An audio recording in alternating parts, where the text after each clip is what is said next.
Aksi Panggilan merayakan Hari Doa Panggilan Sedunia ke-61 bersama para frater dari Seminari Tinggi CM Malang. Acara ini diselenggarakan selama 2 hari di halaman paroki Gereja Kristus Raja Surabaya. Acara yang digelar selama 2 hari ini tidak hanya dimeriahkan dengan kehadiran para frater. Acara tersebut juga dihadiri oleh Romo Visitator CM Indonesia, Romo Antonius Gigi Julianto CM. Romo yang pernah bertugas di Paroki Kristus Raja ini disambut dengan hangat oleh umat yang hadir di dalam acara.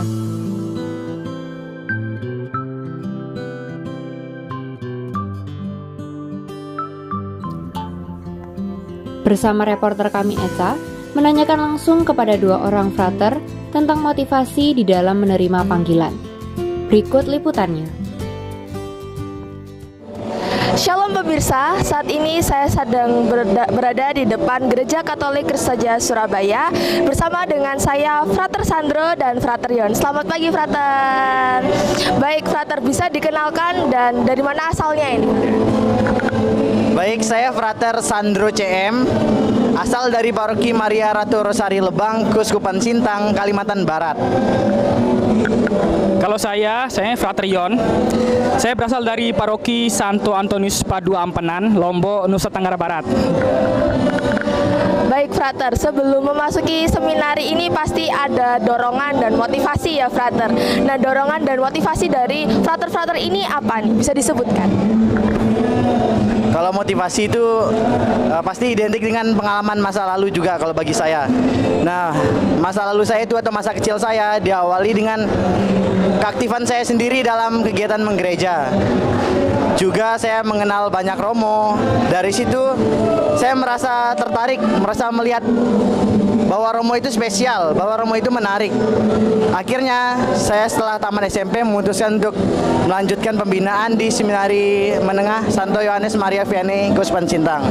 Nah, dari situ saya mulai diarahkan, mulai dibentuk, dibina untuk menjadi calon imam. Kemudian akhirnya saya berani untuk memutuskan lanjut di Seminari Tinggi CM. Nah, alasannya kenapa? Alasan saya untuk lanjut itu karena saya ingin menjadi misionaris, saya ingin menjadi imam yang bisa berkunjung kemana-mana, ke banyak tempat, juga melayani banyak orang. Mungkin itu aja ya. Kalau saya, motivasi awal saya itu ketika saya aktif di Misdinar. Nah, pas waktu Misdinar tuh ada seorang imam yang mengatakan kepada saya bahwa masih banyak orang yang butuh imam. Nah, namun terlepas dari itu, selama saya aktif di Misdinar juga, ketika imam tuh memakai jubah, terus kasula, terus waktu dia memimpin misa tuh kayak ada aura-aura yang buat saya ingin jadi seperti dia. Dan di luar misa itu pun, ketika saya melihat imam itu, dia sangat dekat dengan orang-orang dari yang muda sampai yang tua. Nah, itu yang menggerakkan hati saya.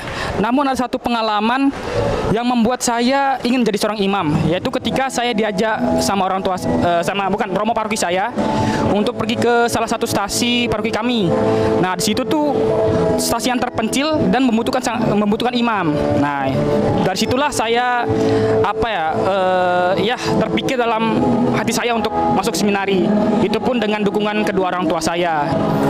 Dan akhirnya saya pun berani memutuskan untuk masuk ke Seminari Menengah Garum Blitar. Nah, dan selama 3 tahun di sana, saya pun melihat seorang imam CM, cita-cita mereka, bermisi mereka, dan itu yang membuat saya tertarik untuk masuk ke CM. Itu yang membuat saya, motivasi awal saya.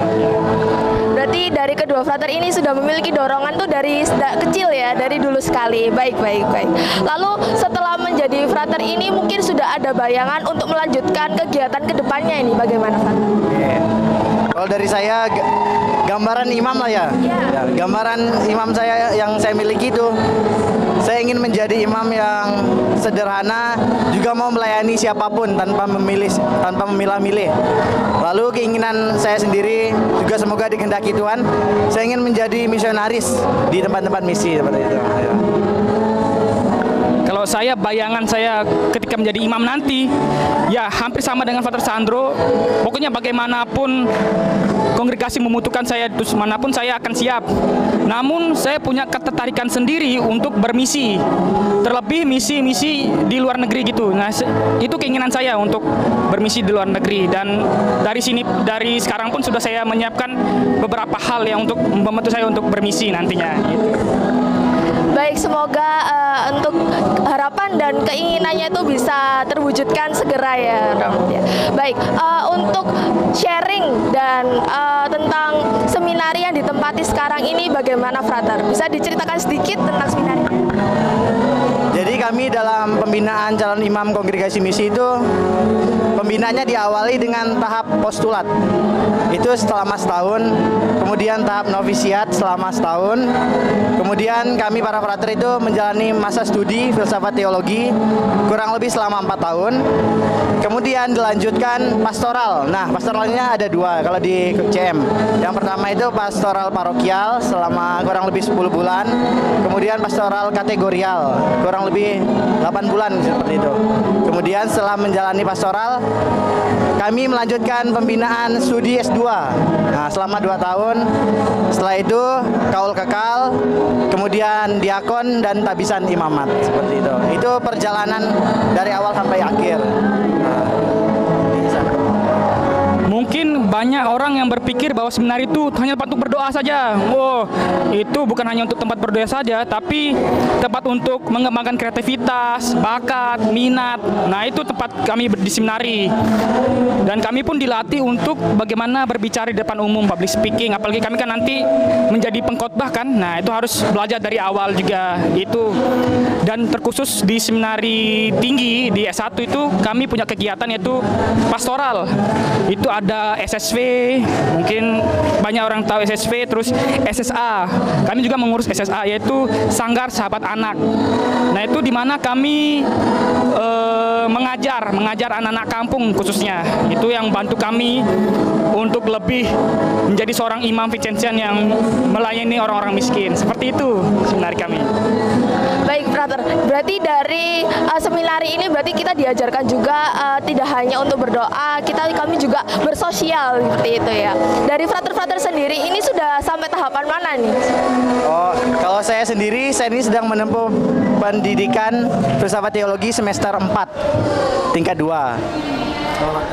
Kalau saya adik kelasnya ini, nah, saya di tingkat 1, yaitu semester 2, sama juga di Sekolah Tinggi Filsafat Teologi Widya Sasana Malang. Gitu. Baik, terima kasih Frater. Baik, itu pemirsa perbincangan singkat saya bersama dengan Frater Sandro dan juga Frater Yon. Baik, dengan saya Echa melaporkan untuk reportase Komsos KR. Terima kasih. Sekian berita hari ini, ikuti terus update informasi terkini dari reportase Komsos KR. Saya Keira dan seluruh redaksi yang bertugas pamit undur diri. Terima kasih dan sampai jumpa.